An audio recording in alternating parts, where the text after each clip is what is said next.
Bien, donc on est bon. Erev Tov, Shalom Ubracha, Erev Tov. Be'ezrat Hashem. Ce soir, nous allons développer une idée centrale et tellement actuelle. Le jour et la nuit, l'art du discernement spirituel. Vous savez que la semaine dernière, nous sommes entrés dans le vif du sujet des lois relatives aux korbanot approchés au Beth Amikdash.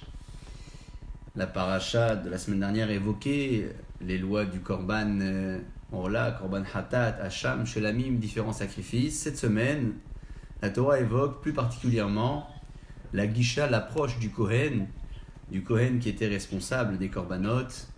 De quelle façon devait-il approcher le korban, dans quelles conditions et surtout à quel moment de la journée le sacrifice était réalisé. J'aimerais ici citer quelques psukim de la paracha en introduction pour la conférence de ce soir. Au début de la paracha Tetzav, pour ceux et celles qui ont un humash ouvert, la Torah nous indique la chose suivante. Vaïdaber Hashem el Moshe les morts. Akadosh Baruch Hu s'adresse à Moshe les morts, lui disant Tzav et Aaron et Banav, ordonne à Aaron et ses enfants, les morts, qui à son tour dira Zot Torat Haola, Hi Haola al Mokda al Mizbeach Kol Halayla. Voici les lois relatives au Korban Haola entièrement consumé sur le Mizbeach, qui sera Mokda al Mizbeach Kol Halayla, qui sera monté, sacrifié sur le Mizbeach toute la nuit, Ad Haboker, jusqu'au petit matin. Voici ici une phrase d'introduction que la Torah évoque à propos de l'ordre que reçoit Aaron à Kohen, lui disant que le Korban Ola allait être sacrifié sur le Mizbeach, Kol Halayla, toute la nuit. Un petit peu plus tard, et là on se situe à la fin des lois relatives au Korbanot, j'évoque ici un passouk qui se trouve dans le Perek Zayin, passouk Lamed Zayin Lamed Het, donc nous sommes vraiment à la fin de la paracha. La Torah nous dit, je cite à nouveau le verset que je retrouve avec bien évidemment tout le temps que ça comprend. Nous dit la Torah la chose suivante. Zot ha-Torah la-ola la-mincha vel-hatat. Voici les lois indiquées pour les différents korbanot. Asher tiva Hashem et Moshe be'ar Sinaï, que Moshe Rabbeinu a été ordonné donc par Akadosh Baruch Hu sur la montagne du Sinaï. Beyom Tzavoto, le jour de cette ordonnance, et Béné Israël, qu'il a transmis au Béné Israël, les hakriv et korbanehem lachem bemidbar Sinaï, pour approcher leur sacrifice, les har Sinaï, sur la montagne du Sinaï.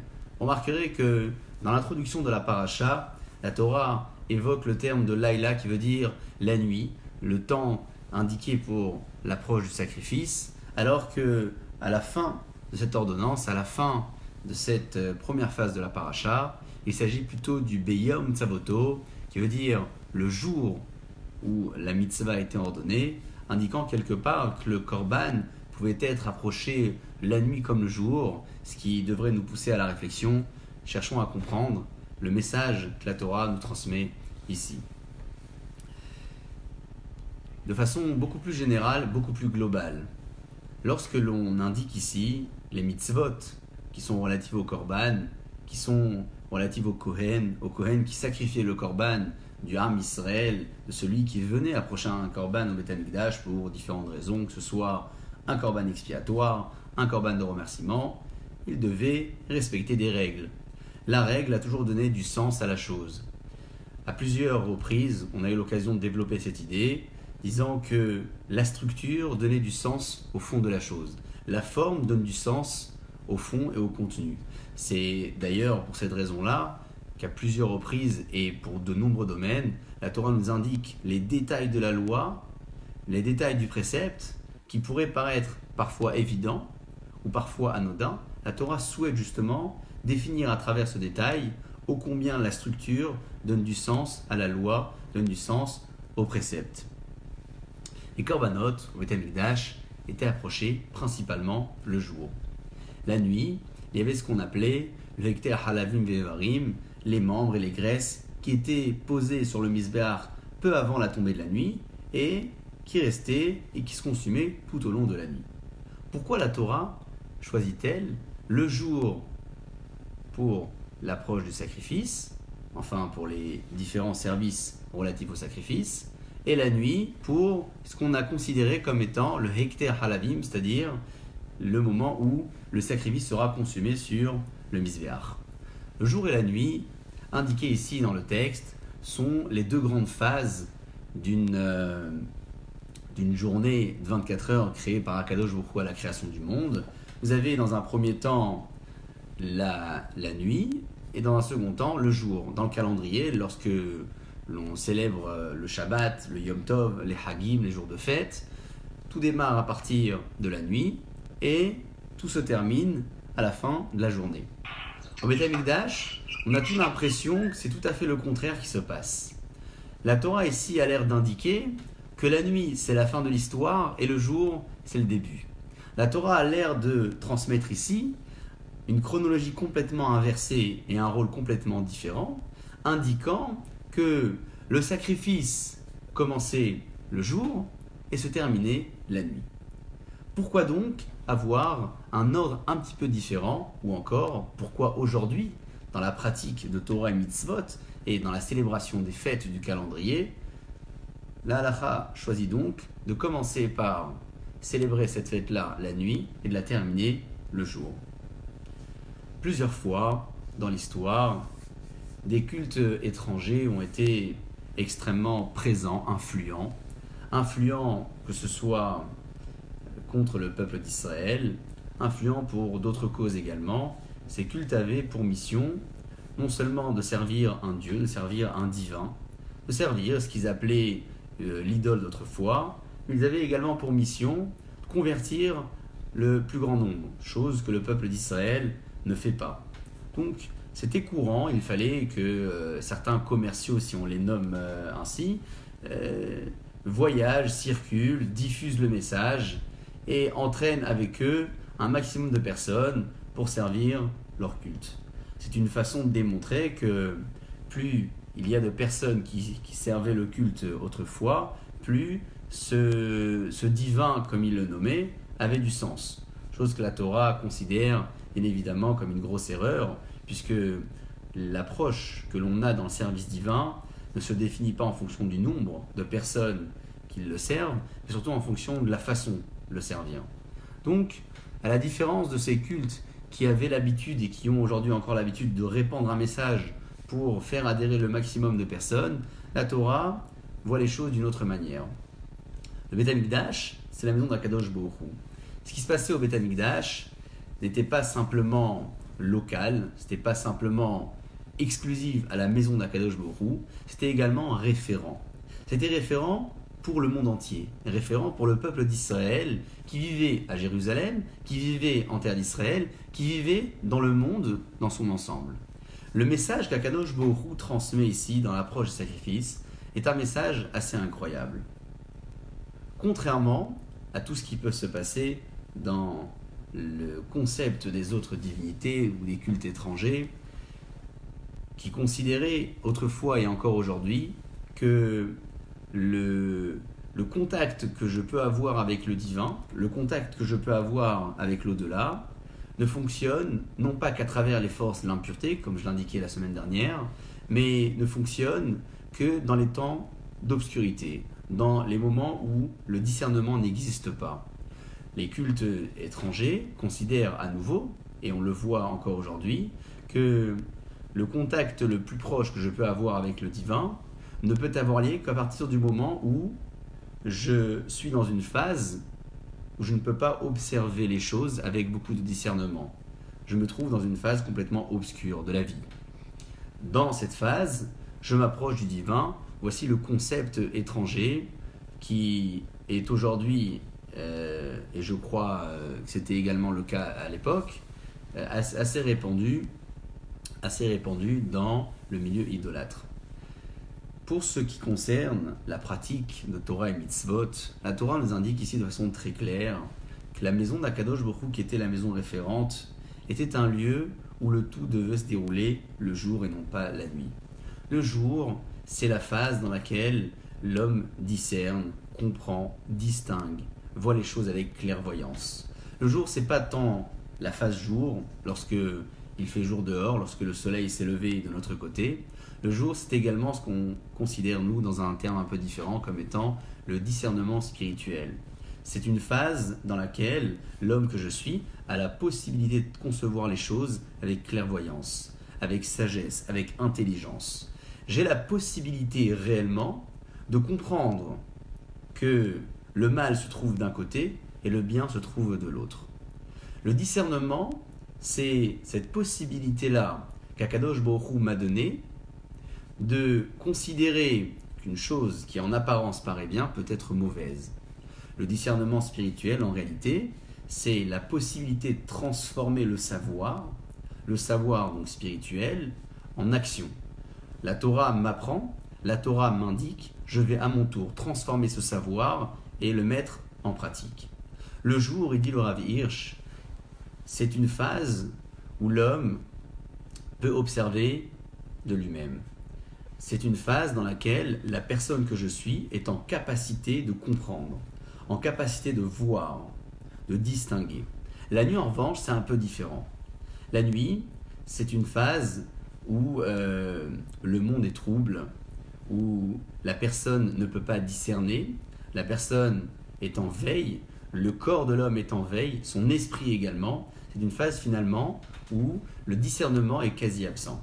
Je vous donne un verset très connu, écrit dans le Sefer Tehilim. On le dit d'ailleurs, tous les Shabbats à la Kabbalah Shabbat, donc vendredi soir, Mizmor Shereyom HaShabbat, le Mizmor du Shabbat, un petit peu plus loin, dans le psaume, David HaMelech écrit Lehagid baboker hasdecha ve'emunatecha balelot. Quelle est l'explication de ce texte? Lehagid baboker hasdecha, afin de raconter le matin ta bonté, ve'emunatecha balelot, et ta emuna, ta foi, ta confiance balelot dans les nuits. Pourquoi faire la différence entre ce qui est raconté le jour de ce qui est raconté la nuit? Et enfin, pourquoi également faire la différence entre la façon de raconter le jour et celle que j'aurai la nuit? Je précise, David HaMelech écrit les Hagid Baboker Hasdecha, donc le jour je raconterai le Hesed, la bonté d'Akadosh Baruch Hu, alors que Ve'emuna Techa Balelot, eh bien la Emuna, ce sera ma façon de raconter la nuit. Que se passe-t-il? De quoi parle-t-on ici? De quelle Emouna s'agit-il? De quel Hesed, de quelle bonté s'agit-il? Vous savez, nous sommes aujourd'hui, et c'est toujours bon de le rappeler, même si parfois on peut s'habituer à la vie que l'on mène, dans un contexte un petit peu particulier. Vous entendez beaucoup de choses qui circulent, beaucoup de bonnes et de nouvelles moins bonnes, malheureusement, qui se répandent. Il est bon donc de revenir sur les principes les plus fondamentaux du judaïsme. D'ailleurs, vous savez que David HaMelech, lorsqu'il a écrit les Psuké Tehilim, il a non seulement traversé des temps difficiles, mais il les a également écrits dans les temps où il devait remercier Akadosh Baruch Hu. C'est pour ça que lorsque l'on récite les Pirkei Tehilim, on les récite avec beaucoup d'intention, beaucoup de ferveur, beaucoup d'espérance. L'espérance ou l'espoir. L'espoir que la suite sera meilleure. L'espoir que les personnes qui sont malades puissent se rétablir. C'est d'ailleurs l'espoir que j'ai ce soir en diffusant ce shiur, qu'Akadosh Baruch Hu puisse envoyer une réfoua shelema à mon père, et à Avi Mori, à Mechoune qui s'appelle Yosef Ben Janet Mesouda, Hashem Shlachlo réfoua shelema, parmi tous les malades d'Israël. Avec beaucoup d'espoir, avec beaucoup d'optimisme. David HaMelech écrit les Psuké Tehilim qui ont une Gdusha très particulière. Ça relève de l'irrationnel parce que lorsqu'on lit Tehilim, on ne comprend pas toujours ce qui est dit, on ne comprend pas toujours le contenu ou le sens profond de la phrase, mais on sait qui est à l'origine de ce texte. Dit David HaMelech comme ça les Hagid Baboker Hasdecha Ve'emunatecha Balelot. Baboker, le jour, je dirai à Kadosh Baruch Hu son Hesed. Le jour, je discerne. Je vois, je distingue, je comprends les choses. Le miracle d'Akadosh Baruch Hu est apparent. J'ai une visibilité parfaite de l'histoire. Je vois. je discerne. La nuit, en revanche, c'est un petit peu différent. La nuit, ce que je raconterai sera sous forme de Emouna. La Emouna, c'est la foi. C'est croire en ce que je ne vois pas. Le Hesed, c'est la bonté que je perçois. C'est la bonté que j'aperçois. Le jour, je pourrais raconter le Hesed d'Akadosh Baruch Hu de façon très claire. Je serai le Magid. Je serai celui qui raconte. La nuit, en revanche, je ferai partie de ceux qui se considèrent comme des Baal et Emouna, comme des hommes de foi, qui acceptent les choses, même si elles ne sont pas comprises, logiques, naturelles, rationnelles. Comment donc Akadosh Baruch Hu a donné à l'homme que je suis la possibilité d'avoir ce que j'appelle de la Emouna et à d'autres phases de la vie, à d'autres moments, d'avoir cette capacité-là, cette faculté-là d'être le Magid, celui qui raconte. À l'origine, lorsqu'Akadosh Baruch Hu a créé le monde, il a créé, on en parlera un petit peu plus tard, le Hosher, l'obscurité, et plus tard, le jour. Qui est-ce qui a été créé en premier? Est-ce que c'est l'obscurité qui précède la lumière? Est-ce que c'est la lumière qui précède l'obscurité? C'est une question intéressante que j'aurai l'occasion de développer un petit peu plus tard à travers un texte du Ramchal. J'y viens simplement sur le début de l'histoire pour évoquer un point qui me semble important. Akadosh Baruch Hu, en créant le monde, il a créé non seulement la phase qui est jour et la phase qui est nuit, mais il a également créé les états de jour, les états de nuit, les états de discernement, les états de non-discernement, les états dans lesquels un homme est en capacité de raconter les choses avec clairvoyance, de percevoir et de concevoir le miracle qu'il a en face des yeux, et également des états dans lesquels, hélas, il n'est pas en mesure de raconter ces miracles, puisqu'il traverse des périodes où Akadosh Baruch Hu ne lui a pas donné la possibilité de comprendre. Alors, lorsque je passe ces épreuves, ou enfin ces phases de la vie dans lesquelles je ne comprends pas, j'ai deux façons de réagir. La première façon de réagir, qui est sans doute la meilleure, c'est de me dire, si Akadosh Baruch Hu m'a placé ici, c'est que j'ai un message à en tirer. La deuxième façon de réagir, c'est de critiquer. C'est de remettre en question, de remettre en cause, de chercher à comprendre le pourquoi du comment. C'est-à-dire, de poser la question du pourquoi Akadosh Baruch Hu m'a envoyé cela à moi et non pas à l'autre. Cette deuxième réaction est une réaction extrêmement mauvaise, bien entendu, bien évidemment, mais que j'aimerais également développer. Pourquoi? Puisque lorsque l'on parle de cette deuxième réaction de façon complètement objective, avec la tête froide, on a l'impression d'être extrêmement loin de ce personnage. Personne, jamais, moi, je vais réagir comme ça? Impossible. Bien entendu que non. Lorsqu'on en parle à nouveau de façon objective, on se sent loin de cela. Lorsque l'on est touché en revanche par une chose qui nous déplaît, on peut être animé par cette réaction. Essayons donc de la développer et cherchons à comprendre les choses. Lorsque Akadosh Baruch Hu m'a donné cette possibilité-là de réagir de façon complètement différente, eh bien, vous remarquerez que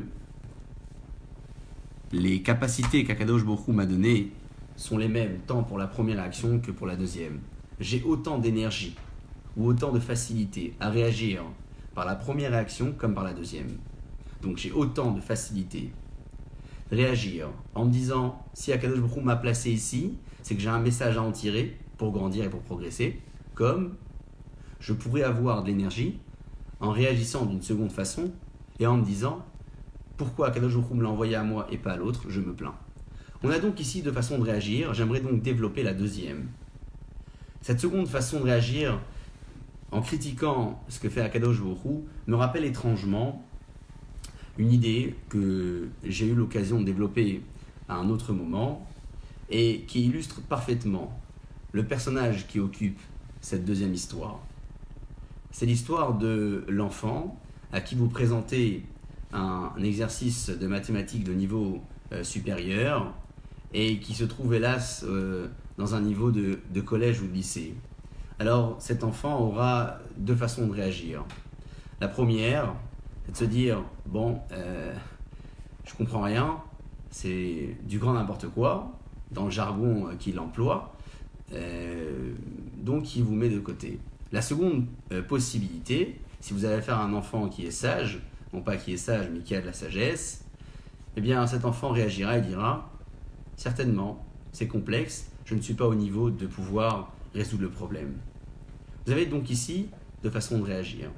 Cette histoire me rappelle donc le comportement de la personne que je citais tout à l'heure, qui pouvait lui aussi réagir de deux façons différentes. Soit de rechercher à comprendre la fonction ou le niveau qu'il occupe, soit de chercher à comprendre l'origine du problème en remettant en cause, donc Hakadosh Baruch Hu en l'occurrence, qui lui a envoyé ce problème. Si je traverse des phases où je ne comprends pas, j'ai donc la possibilité de chercher un message personnel et de progresser sans chercher à comprendre, soit j'ai la possibilité de remettre en cause l'origine du problème, en l'occurrence l'origine de l'exercice, et de me dire, si moi je ne le comprends pas, c'est que ça n'a pas de sens. Impossible de se faire un avis sur un livre, et c'est l'exemple que je cite souvent, de 400 ou de 500 pages, alors qu'on a aperçu à peine une cinquantaine, voire une centaine de pages. Lorsqu'il nous manque des phases de l'histoire, on ne peut pas se faire un avis sur l'histoire. Il dit David Ameller, les Hagid Baboker Hasdecha Vemunatecha Balelot, tu raconteras en journée la bonté de Dieu, et la nuit, ce sera donc ta Emuna qui te fera parler, ta force de croire, la foi que tu auras ou que tu as en Akadosh Baruch Hu. Il précède ici David Ameller le Hesed de la journée à la Emuna de la nuit. Pourquoi? Puisque la nuit, pour pouvoir être un homme de foi, un homme de Emuna, il faut avoir traversé cette première étape qui est la foi, l'étape du Hesed et de la bonté.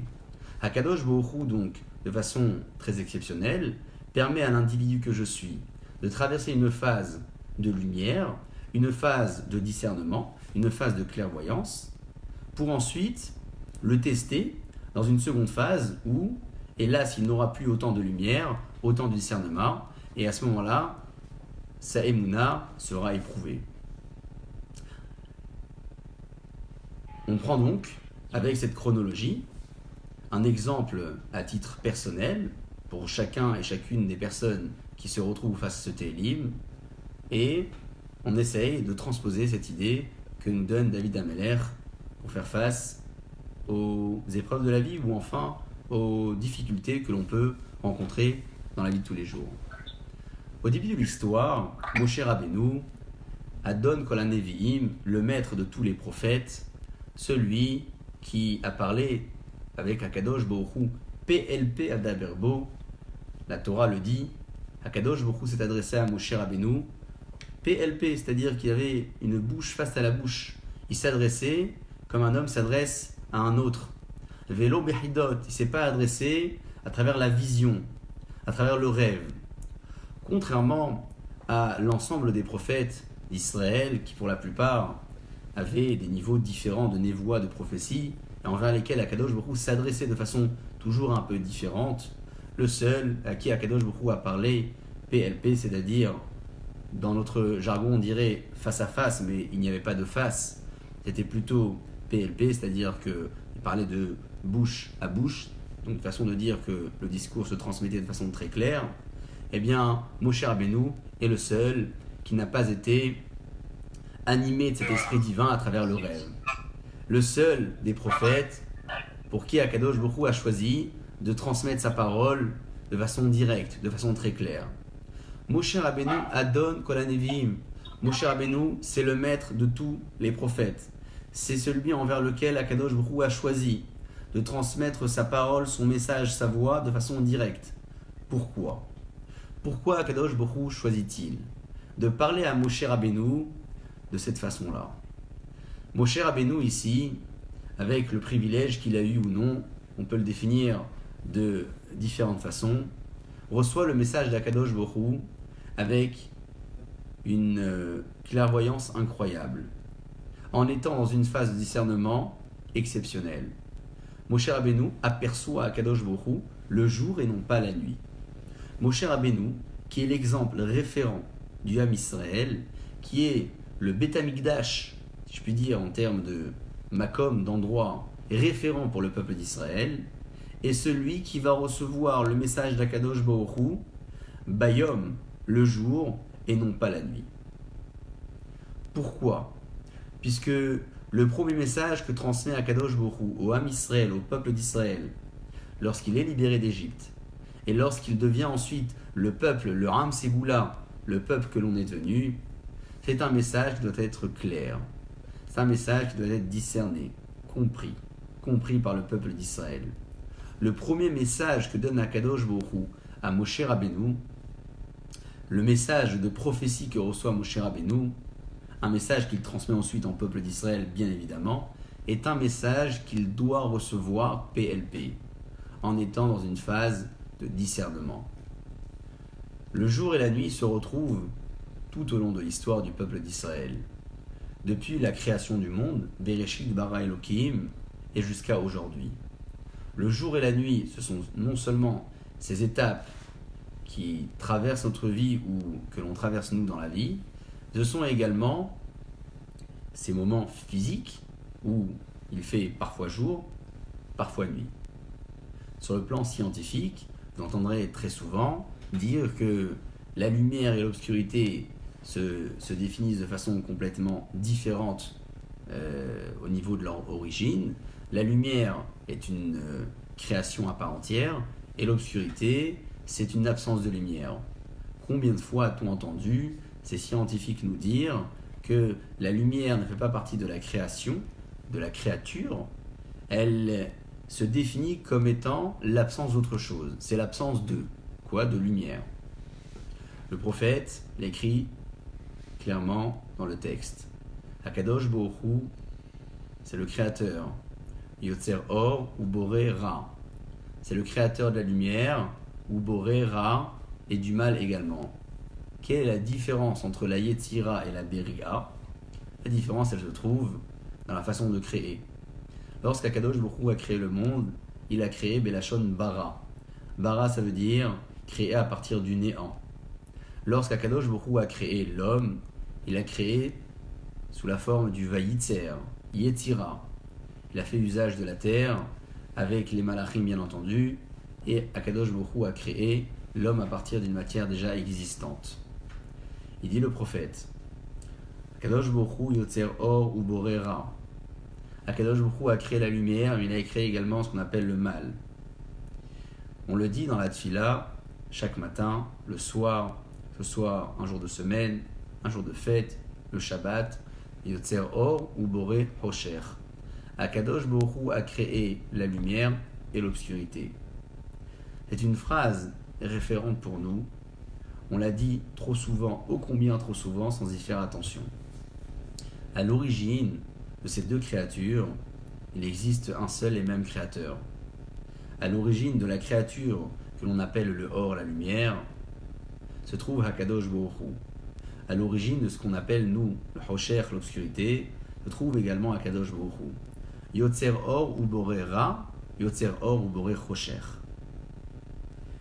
Akadosh Baruch Hu a créé le monde avec ces deux phases, la lumière d'un côté et l'obscurité de l'autre. Tout au long de la vie,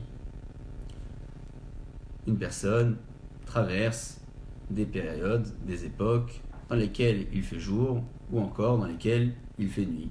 Lorsqu'il fait jour pour moi, peut-être qu'il fait nuit pour l'autre. Lorsqu'il fait nuit pour moi, peut-être qu'il fait jour pour l'autre. Le monde a été créé de cette façon-là. Le monde a été créé de telle sorte à ce que la nuit ne soit pas tombée au même moment dans tous les endroits du monde, dans tous les pays du monde, de telle sorte à transmettre non seulement un message de Torah de façon constante, que ce soit ici ou ailleurs, il y aura toujours de la Torah étudiée. Le monde ne tient pas sans l'étude de la Torah, mais également de façon à ce que l'homme que je suis comprenne un message moral beaucoup plus profond en me disant que lorsqu'il fait nuit chez moi, il fait jour chez l'autre, et lorsqu'il fait jour chez moi, il fait nuit chez l'autre. Les chemins de la vie nous mènent vers des phases plus obscures que d'autres, vers des phases plus éclairées que d'autres. Comment affronter les phases de l'obscurité? En prenant ses ressources dans les phases où Hakadosh Baruch Hu m'a donné la possibilité de voir et d'apercevoir. Et donc ici un bagage important un bagage que j'ai besoin de récupérer dans les phases jour, dans les temps de la vie où il fait clair, dans les temps de la vie où j'aperçois avec clairvoyance, pour pouvoir affronter les phases que je rencontrerai dans lesquelles il y aura un petit peu moins de lumière. C'est un peu à l'image d'une personne qui traverse une cage d'escalier où il fait complètement obscur, mais avec un petit peu de mémoire, cette personne se rappellera que lorsqu'il faisait jour, eh bien, l'escalier à ce moment-là tournait, et à cet instant-là, il y avait la porte, il y a le bloc de secours ici, je pourrais m'en sortir. Donc, avec de la mémoire, je me rappelle de ce que j'ai emmagasiné comme énergie ou peut-être comme force au moment où il faisait jour, pour pouvoir affronter la phase dans laquelle il fera peut-être nuit. C'est dans cet esprit-là que le Beth Amikdash fonctionnait. Le Beth Amikdash fonctionnait, je disais, dans la chronologie de la journée, de façon un peu différente par rapport à la nôtre. Pour l'instant, j'ai tenté simplement d'expliquer pourquoi Hakadosh Baruch Hu a choisi que la chronologie de la journée soit différente dans le Beth Amikdash. Nous n'avons pas encore développé le pourquoi la chronologie du Beth Amikdash n'a pas été maintenue pour notre vie quotidienne, pour la vie de tous les jours. Nous, de notre côté, on commence à fêter le Shabbat le vendredi soir, les Hagim, Pessah, Shavuot, Sukkot et autres fêtes de l'année ou autres temps de l'année qui s'observent également de cette façon-là, toujours en débutant par la nuit, par la veille au soir. Au Beth Amikdash, c'était toujours différent. Au Beth Amikdash, en réalité, si on allait un petit peu dans la profondeur de l'histoire, on remarquerait que le sacrifice dans son ensemble était préparé le jour, et la nuit, on le préparait pour le mettre sur le misbéach. Il se laissait consumer tout au long de la nuit. Il y avait donc un service qui était prolongé la nuit. On ne peut pas dire que le service du Beth Amikdash fonctionnait uniquement le jour. En réalité, le jour, c'était un temps où le peuple d'Israël, comme les Kohanim, pouvaient fréquenter le lieu. Pas tous les espaces du Beth Amikdash, bien entendu. Certains espaces étaient autorisés, d'autres non. Mais enfin, c'était une période, un moment dans la journée où le peuple d'Israël, comme les Kohanim, pouvaient y rentrer. La nuit, c'était complètement différent. La nuit, le peuple n'était pas au Beth Amikdash. Seuls les Kohanim, les représentants d'Akadosh Baruch Hu, pouvaient entrer dans le lieu le plus saint du monde. Pas le Kodesh HaKodashim, une fois dans l'année, le Kohen Gadol y rentrait, mais le lieu le plus saint du monde, en parlant du Beth Amikdash lui-même par rapport aux zones extérieures. Seuls les Kohanim y étaient. Ils prolongeaient donc le service du jour. Pourquoi donc prolonger le service du jour au Beth Amikdash si je considère que le jour c'est le discernement spirituel, c'est le moment où j'approche tout ce que j'ai à Akadosh Baruch Hu lorsque je conçois les choses avec beaucoup de lumière et de clarté. Pourquoi donc prolonger le service des Korbanot la nuit? La création du jour comme de la nuit a été créée par Akadosh Baruch Hu avec une possibilité accordée à l'homme à se soumettre au service de Dieu et à pratiquer Torah et Mitzvot le jour comme la nuit. Il est clair et même évident que au Beth Amikdash comme ailleurs, le jour et la nuit sont tous deux des moments dans lesquels nous allons servir à Kadosh Baruch Hu. Ce qui est en revanche précisé, c'est que le principal du service se faisait le jour. Lorsque le Kohen laissait les différents membres du Korban sur le Mizbeach la nuit, c'était simplement de la prolongation. C'était peut-être même la conséquence du service essentiel. Et l'essentiel, c'était quoi? C'était le service actif. Le service actif, c'était la shrita du Korban, comme la zrika, le moment où on aspergeait le sang, ou encore les découpes. Bref, tout ce qui était fait sur le Korban même avant de l'approcher sur le Mizbeach. Lorsque le Kohen le plaçait sur le Mizbeach, il s'agissait ici d'une action complètement passive. Passive dans quel sens? Le Korban était déposé avant la tombée de la nuit et se laissait consumer tout au long de la nuit jusqu'au petit matin. Preuve en est que seuls les corbanotes qui avaient été préparés tout au long de la journée pouvaient se laisser consumer sur le misbéach tout au long de la nuit. C'est que seuls les membres qui étaient sur le misbéach pendant la nuit ne devenaient pas impropres à la consommation à cause de la nuit. Un membre de Korban qui était resté en dehors du misbéach tout au long de la nuit était impropre à la consommation du Kohen comme pour d'autres. Le Mizbeach, en réalité, c'était une protection pour les différents membres du Korban, qui avaient été sacrifiés le jour, qui avaient été préparés le jour, et que le Kohen avait déposé avant la tombée de la nuit. Ce que je veux dire par là, en réalité, c'est que le jour était le temps essentiel et même principal dans le service que le Kohen devait approcher à Akadosh Baruch Hu, et la nuit, c'était l'accessoire. La nuit, c'était la prolongation. C'était même la suite ou la conséquence de. Ce que l'on fait, nous aussi, de notre côté, si on pouvait transposer l'idée dans la vie de tous les jours, en servant Akadosh Baruch Hu, non seulement dans les temps de discernement, dans les temps où les choses sont claires, mais en le servant également dans les temps où les choses sont un petit peu moins claires. Qu'est-ce que l'on pourra considérer comme essentiel et comme accessoire? Tout dépendra du choix de chacun et chacune.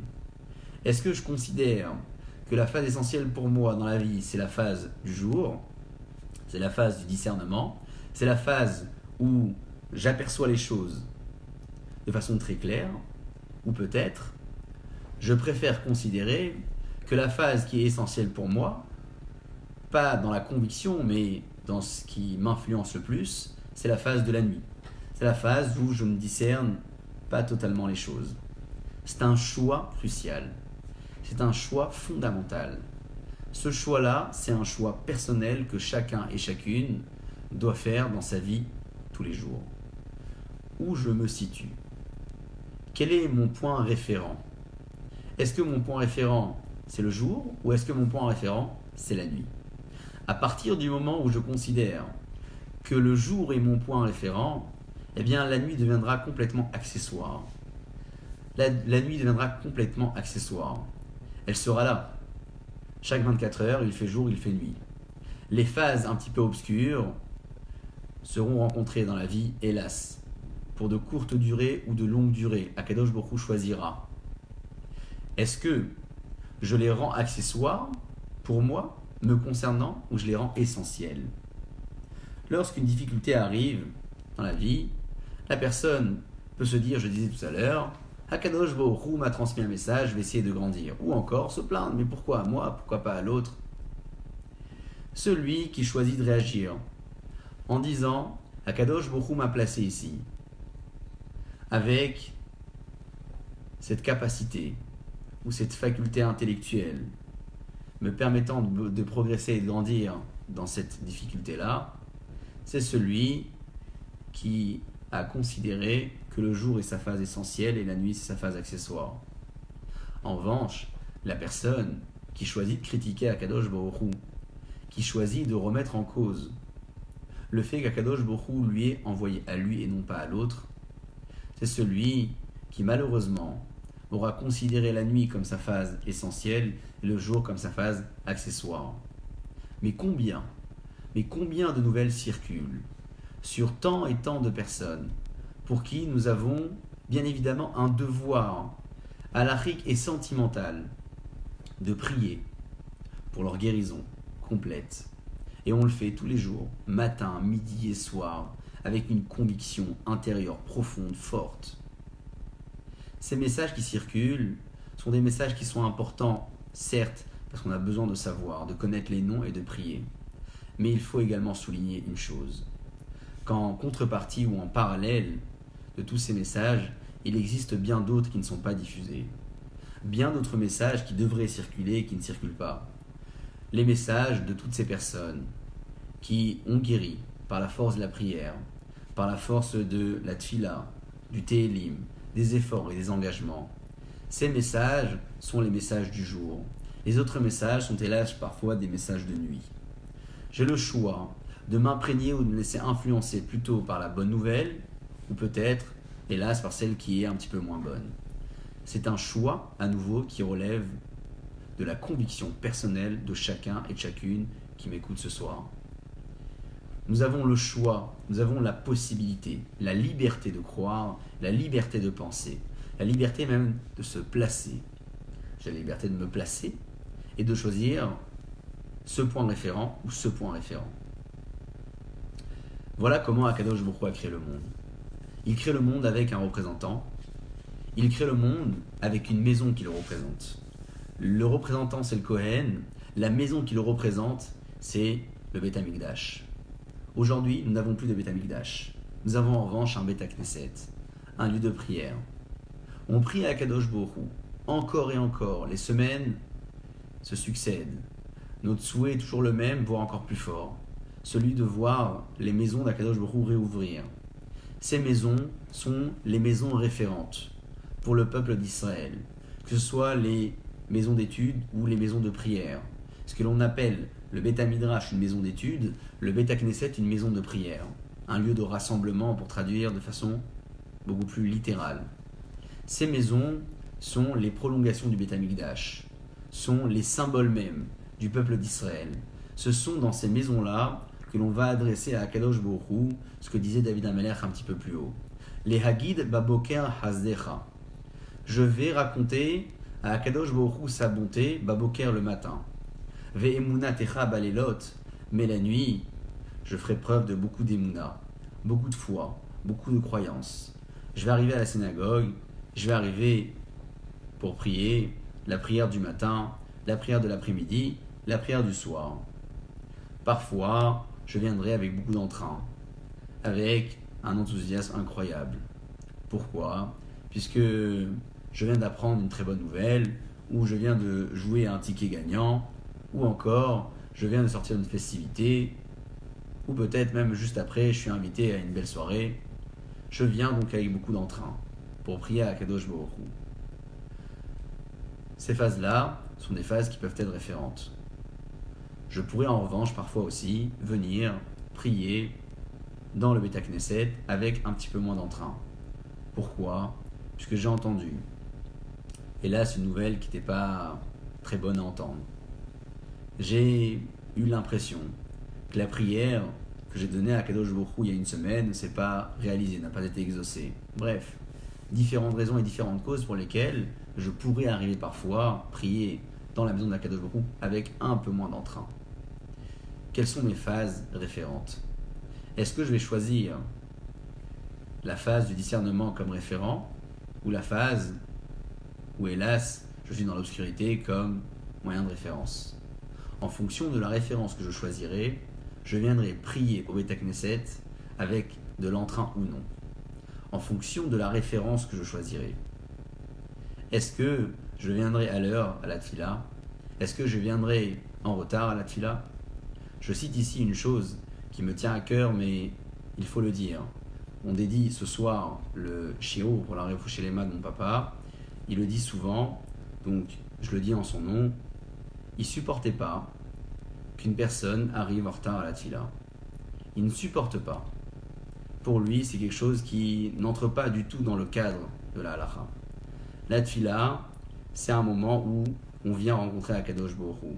C'est un rendez-vous que l'on a avec Akadosh Baruch Hu. Lorsque j'ai rendez-vous, les Havdil et les Havdalot, sans faire de comparaison, avec une personne haut placée, que ce soit au ministère ou ailleurs, je ne me permettrai jamais de venir en retard. Jamais. Pourquoi ? Parce que c'est impossible. On n'a même pas besoin de chercher à expliquer les choses. On n'a même pas besoin de chercher à le justifier. Le pourquoi, c'est inconcevable d'arriver en retard. Parce que c'est évident qu'il faut arriver à l'heure. C'est évident. C'est évident qu'il faut arriver à l'heure. La tfila, c'est la phase où je viens rencontrer Akadosh Baruch Hu. Je respecte le temps. Je respecte le lieu. Je respecte l'horaire. J'ai besoin de respecter le cadre, la structure, pour donner du sens à ma tefila. À nouveau, cette idée se retrouve. Plus je donnerai du sens à la structure, plus ma tefila aura également du sens. Je vais donc, à partir de là, transposer l'idée du Beth Amikdash et considérer que l'approche du service qui est le mien envers Akadosh Baruch Hu est une approche de Beyom Tzavoto. Beyom Tzavoto, ce que la Torah indiquait à la fin de la session des Korbanot de cette première partie de la Parashat Tzav. Beyom Tzavoto, mon service sera un service de jour. Mon service ne sera pas le service de Mogda à la Misbeach Kol Halayla, un service de nuit, un service obscur, il sera un service de discernement.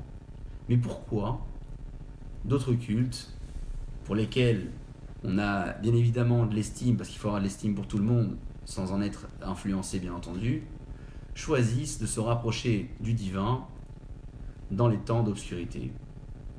Je rappelle ici l'idée que j'évoquais la semaine dernière à propos de ces Koumarim, de ces prêtres qui venaient consulter le divin ou l'idole référente dans les temps de difficulté de la vie. Akadosh Baruch Hu, disait le Rav Hirsch, choisit de rendre le korban exclusif au jour et le rendre exclusif à toutes celles et ceux qui sont en mesure de venir l'approcher, le rend également exclusif dans le sens où ce korban-là ne peut pas avoir de défaut, pour nous démontrer que la maison de Dieu est une maison qui se côtoie lorsqu'on est en bon état, lorsqu'on est en bonne santé, lorsque tout va bien, lorsqu'il n'y a pas de problème, et lorsqu'il y a des problèmes également. Mais ce ne sont pas ces moments qui sont référents. Les moments référents sont les moments où je viens approcher un korban qui est propre, qui est pur, qui n'a pas de défaut. Je viens moi également sans avoir de défaut. Je n'attends pas d'avoir un problème pour venir prier à Kadosh Baruch Hu. Je n'attends pas de traverser la phase du Laïla, la phase de la nuit, pour venir prier. J'ai été doté de cette capacité à discerner les choses. Je vais donc en profiter. On appelait ça tout à l'heure l'art du discernement spirituel. L'art du discernement spirituel, c'est la phase dans laquelle une personne a eu cette possibilité ou cette faculté de faire la différence entre ce qui est bon et ce qui est mauvais. Alors, parfois, Akadosh Baruch Hu a choisi de ne pas donner de raison logique, rationnelle à la chose. Et parfois, il souhaite que l'homme puisse être apaisé au niveau de sa conscience et comprenne un petit peu les choses. Loin de nous, la volonté de penser, même ne serait-ce qu'une seconde, un instant, que lorsqu'Akadosh Baruch Hu a donné un sens à la chose ou une raison rationnelle, accessible à l'homme que je suis, cette raison soit la seule raison qui pourrait expliquer la loi, le précepte, le comportement de Dieu. Si parfois Akadosh Baruch Hu me donne la possibilité de penser, que je le sache et que je m'en imprègne, cette faculté-là qu'Akadosh Baruch Hu m'a donnée, il me l'a donnée simplement pour m'apaiser légèrement, ne serait-ce que très légèrement. Il existe des raisons beaucoup plus profondes que cela. Mon père le dit très souvent, que le monde a été créé et a été nommé le Olam, qui veut dire le monde, mais qui veut dire également le Ha'elem, ce qui est complètement mystérieux, ce qui relève du mystère. Le monde est un grand mystère. C'est un grand mystère parce que il a été créé avec du concept rationnel, mais avec ce que j'appelle également du concept irrationnel. Et les choses se confondent. Il y a souvent de la confusion. On a souvent eu l'impression de comprendre et finalement, il s'avère qu'on n'a pas compris. Souvent, on a eu l'impression que les choses étaient rationnelles, alors que finalement, elles ne l'étaient pas. C'est ce qu'on appelle le Olam, qui est le Ha'elem, qui veut dire le mystère. Le mystère, c'est ce qu'on ne voit pas. C'est ce qu'on n'arrive pas à expliquer, à comprendre. Je voudrais ici rappeler, avec beaucoup de conviction et beaucoup de sincérité, que lorsqu'Akadosh Baruch Hu nous place dans les conditions dans lesquelles nous sommes, il doit certainement vouloir nous transmettre un message, et le message est propre à chacun. Je ne vais pas ici juger qui que ce soit et considérer que d'autres personnes devront faire ou ne devront pas faire. J'en tire un message personnel et je crois que chacun et chacune doit le faire. Nous sommes donc dans des conditions qui ne nous permettent pas de nous déplacer librement. Ce que l'on peut en revanche faire, c'est de penser librement. La pensée, personne ne pourra vous la retirer. La liberté de penser, personne ne pourra vous la retirer. La liberté de nous déplacer, elle est peut-être contrôlée, elle est peut-être sanctionnée, mais la liberté de penser, c'est une liberté qui appartient à chacun et chacune d'entre nous. Akadosh Baruch Hu nous a dotés d'une faculté incroyable, celle de pouvoir penser librement et de réfléchir, d'analyser avec beaucoup de profondeur. Analysons ce qui se passe autour de nous. Regardons avec beaucoup plus de discernement où est-ce qu'Akadosh Baruch Hu nous a placés et pourquoi. Si tel était l'exemple du Beth Amikdash, Au niveau de la chronologie, Hakadosh Baruch Hu a choisi de placer le jour comme référent et la nuit comme secondaire. Pourquoi donc, aujourd'hui, lorsque nous fêtons le Shabbat, les fêtes et bien d'autres occasions, le tout démarre à partir de la nuit? Pour répondre à cela, je voudrais lire ici un des écrits du Ramchal qui se trouve dans le Sefer Pitrei Chochma. Nous dit le Ramchal comme ça: Vaikra Elokim laor yom velachocher kara laila.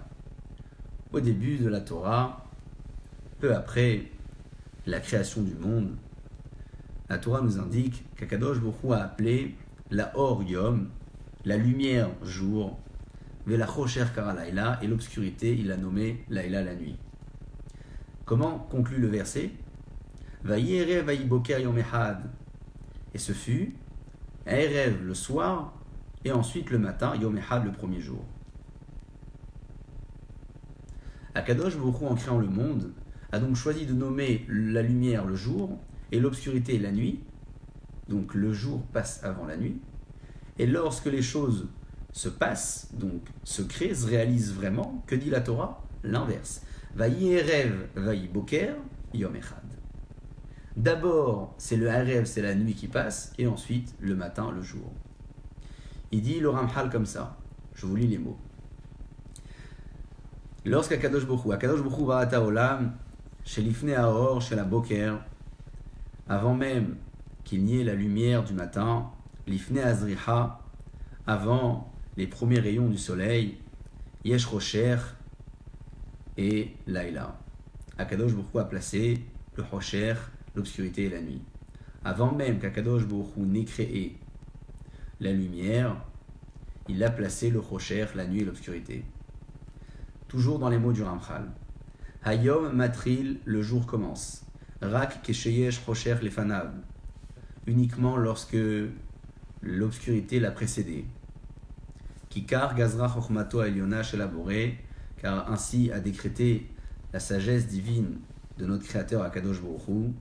Shelifne sheekabel Adam et Taor Gadol, avant même que l'homme ne puisse recevoir cette très grande lumière, Yeshlo laramot bechocher, faut qu'il se tienne parfois dans des temps obscurs, lirot, afin de voir, imgam, kesheakol chashur be'enav, même si lorsque le tout est obscur devant lui, ou meshaber ou model Hashem, il va remercier et reconnaître Akadosh Baruch Hu Yitbarach, ou bien Hazve Shalom, mais Pakpeka Harav, il va critiquer et remettre en cause la bonté d'Akadosh Baruch Hu. Akadosh Baruch Hu a donc choisi que l'homme que l'on est passe à travers des phases de rocher, d'obscurité, avant de pouvoir bénéficier du or de la lumière du jour. Voilà pourquoi, lorsqu'il a créé le monde, la Torah nous indiquait le Haïrev le soir avant de nous indiquer le matin.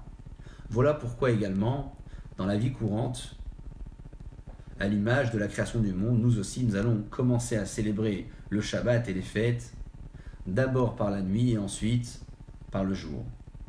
Ce qu'il y avait au Beth Amikdash, c'était référent dans la conception morale de la vie spirituelle de l'homme que je suis. La conception morale que je dois avoir, c'est laquelle? C'est celle du service que j'approche à Akadosh Baruch Hu avec toute l'énergie qu'il a mis à ma disposition, en étant dans une phase de yom, de jour, de parfaite éclairée. C'est-à-dire que la journée est un temps où j'ai un discernement parfait, complet. Ça, c'est mon référent. Le référent que j'ai, c'est le Beth Amikdash. Au Beth Amikdash, j'approche le Korban le jour. Je prolonge également la nuit, mais le jour, c'est le principal. Pour la conception morale que je dois avoir, je choisis comme référent le Beth Amikdash, qui me permettra également de garder donc en référent le jour et non pas la nuit. En revanche, lorsque je dois affronter les difficultés de la vie, je dois avoir dans ma conception la chronologie de la création du monde. Lorsqu'Akadosh Baruch Hu a créé le monde, il a d'abord placé le rocher, l'obscurité et ensuite le jour, pour placer un homme dans une phase de clairvoyance après l'avoir placé dans une phase d'obscurité. Après que l'homme ait été testé dans sa capacité à croire, malgré l'incompréhension, Akadosh Baruch Hu peut le placer dans cette phase de jour, de lumière et de discernement. Vous savez, cette semaine, nous allons observer notre 3e Shabbat en étant à la maison, chacun et chacune chez soi, avec une tonalité un petit peu différente des Shabbatot précédents. Ce Shabbat, c'est le Shabbat qui précède la fête de Pessah. Shabbat que l'on nomme le Shabbat Hagadol, le très grand Shabbat. Pourquoi le très grand Shabbat? Pour comprendre la définition du Shabbat, je reviens ici sur une phase de l'histoire. Lorsque le peuple d'Israël a été libéré d'Égypte, il a été libéré un jeudi. Cette année, nous allons célébrer Pessah le mercredi soir, donc jeudi le premier jour. 4 jours avant que le sacrifice de Pessah ait été sacrifié, le Ham Israël a préparé les Korban Pessah, qui était la divinité égyptienne, pour déceler un défaut éventuel sur le Korban avant de l'approcher pour Akadosh Baruch Hu. Akadosh Baruch Hu leur a demandé de placer ce Korban en observation à l'encontre même de la conception égyptienne au niveau de la culture idolâtre qui était répandue à l'époque, ce qui a donc entraîné une terrible guerre au sein même de la nation égyptienne, que je voudrais également vous lire dans le texte pour comprendre le miracle qu'a vécu le peuple d'Israël et qui donne naissance au nom du Shabbat Hagadol. C'est l'histoire. Le Ham Israël, à ce moment-là, je vous lis l'histoire. Nitztavu lakahat le betavot, les tzorach korban Pessah. Ils ont été ordonnés de réserver un korban pour Pessah. Ursheasu Israël ken, lorsqu'ils l'ont fait, nitkabtsu bechorem mitzrayim etzel Israël, les premiers-nés égyptiens se sont rassemblés devant le peuple d'Israël. Veshalum pesher davar, ils leur ont demandé que se passe-t-il. Anu lahem, ils leur ont répondu Zevar Pesachul Hashem, cet agneau-là, il sera sacrifié pour Akadosh Baruch Hu. Sha'atid laharog kol bechorim Mitzrayim, parce que Akadosh Baruch Hu va bientôt tuer tous les premiers-nés égyptiens. Velachen itztavinu la tête midam akorban ashta mezot ala mashkov, c'est pour ça qu'Hachem nous a demandé dans quelques jours de placer le sang de ce sacrifice sur les poteaux et linteaux. À ce moment-là, al-Khura bechorot etzel avotehem, les premiers-nés sont partis voir leur père, sont partis voir le roi Paro, et ils ont demandé à libérer le peuple d'Israël pour ne pas qu'ils tuent leur divinité. Hélas, la décision n'a pas été acceptée à ce moment-là. Ils sont tous sortis, ils se sont réunis pour tuer le Ham Israël. Pour tuer clairement le Ham Israël. Qu'est-ce qui s'est passé à ce moment-là? Ils étaient sur le point de se rendre devant la maison des Juifs. Akadosh Baruch Hu a envoyé une maladie incroyable qui a immobilisé l'ensemble des troupes égyptiennes qui ne pouvaient pas se déplacer et sortir pour venir tuer le peuple d'Israël. Le Ham Israël a vécu un tellement grand miracle que le Shabbat qui précède Pessah a pris le nom du Shabbat Hagadol. C'était le 10 Nissan, comme cette année. Ce n'est pas toujours le cas, mais on nomme toujours le Shabbat Hagadol le Shabbat qui précède Pessah. Cette année, on revit l'histoire avec les mêmes dates et les mêmes indications. Nous avons ici beaucoup de choses qui se répandent à l'extérieur et qui, hélas, ne sont pas toujours comprises, pas toujours rationnelles. Ce que nous savons en revanche, c'est qu'Akadosh Baruch Hu, par miracle, a sauvé le peuple d'Israël d'un massacre sans précédent.